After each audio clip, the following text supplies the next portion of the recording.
भाइयों बहनों, इस बार बीरभूम ने एक रिकॉर्ड बनाना है। 11 की 11 सीटें भारतीय जनता पार्टी को देनी है। बीरभूम वाले बताओ मुझे, 11 के 11 कमल खिलाओगे क्या? अरे जोर से बोलो, खिलाओगे? भाजपा सरकार बनाओगे? कट मनी से आप लोग परेशान है या नहीं है? जोर से बोलो, है या नहीं है? सिंडिकेट से परेशान है या नहीं है?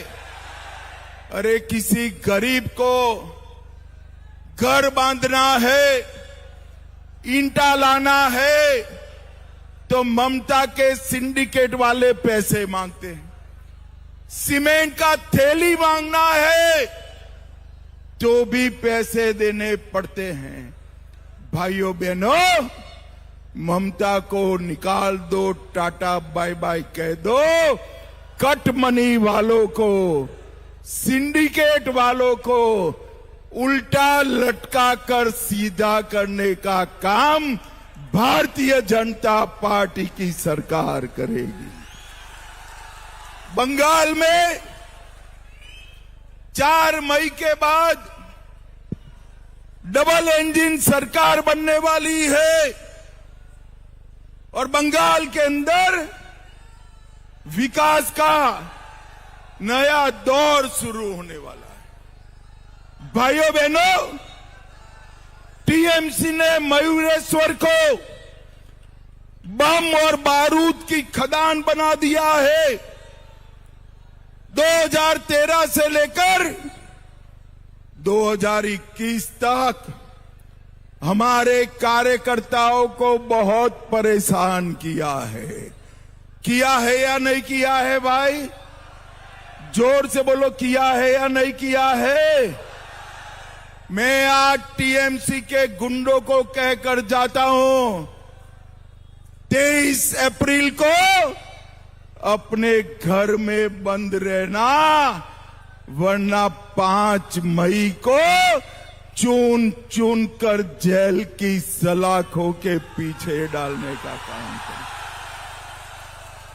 एक काले शीशे में घूमने वाले टीएमसी के गुंडे, कट मनी वसूलने वाले टीएमसी के गुंडे, उनको मयूरेश्वर की पानी की समस्या नहीं दिखाई पड़ती।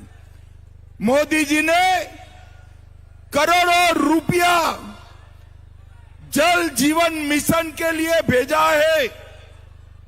आपके गांव में पहुंचा है क्या भाई? बताओ, पहुंचा है? कहां गया? कहां गया वो रुपया? अरे मयूरेश्वर वालों, ये रुपया टीएमसी के गुंडे खा गए हैं, गुंडे खा गए हैं।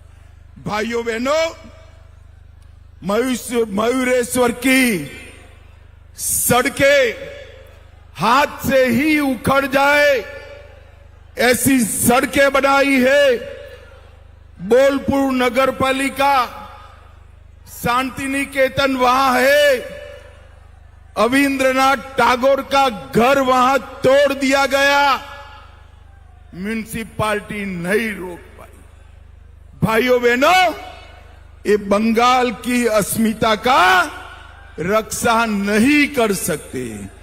मोदी जी ने गुरुदेव के शांति निकेतन को यूनेस्को की धरोहर में स्थान दिलाने का काम हमारे नेता नरेंद्र मोदी ने किया। नरेंद्र मोदी ने बंगाली भाषा को क्लासिकल लैंग्वेज, शास्त्रीय भाषा बनाने का काम नरेंद्र मोदी ने कहा। अभी अभी एक भाषण में दीदी का सुन रहा था, भाई तुम बैठ जाओ, इसको बुलाओ जरा, बैठ जाओ भाई। अभी अभी मैं अरे ये कौन है? बैठ जाओ ना, काहे को उछल रहे हो भाई?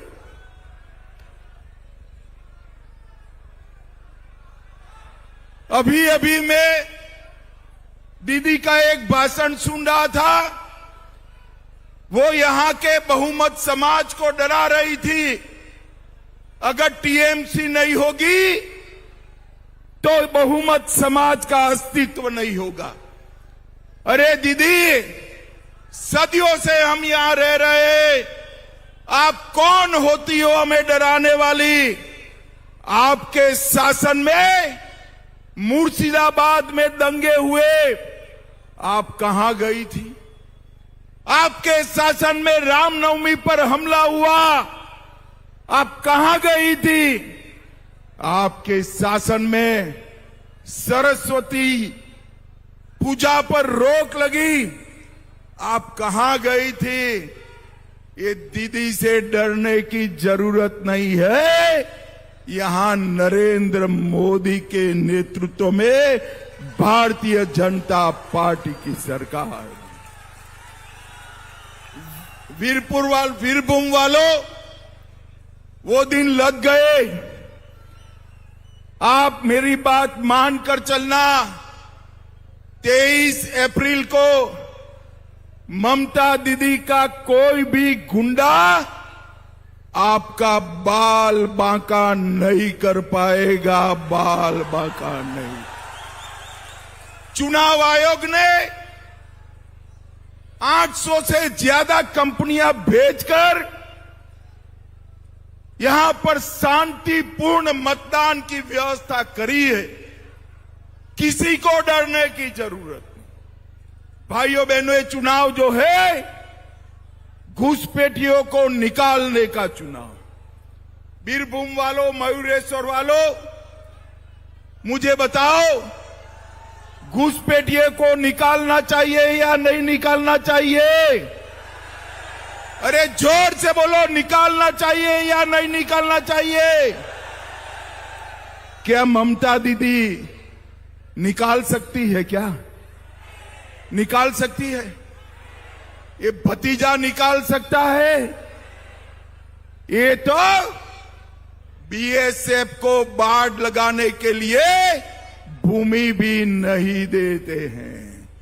हमने तय किया है कि भाजपा सरकार बनते ही 45 दिन में पूरी बंगाल की सीमा पर बाढ़ लगाने के लिए भूमि दे दी जाएगी, दे दी जाएगी। और मेरी बात याद रखना, भारतीय जनता पार्टी का वादा है कि न केवल बंगाल, देश भर से चुन चुन कर घुसपैठिए को देश के बाहर निकालने का काम हम करेंगे।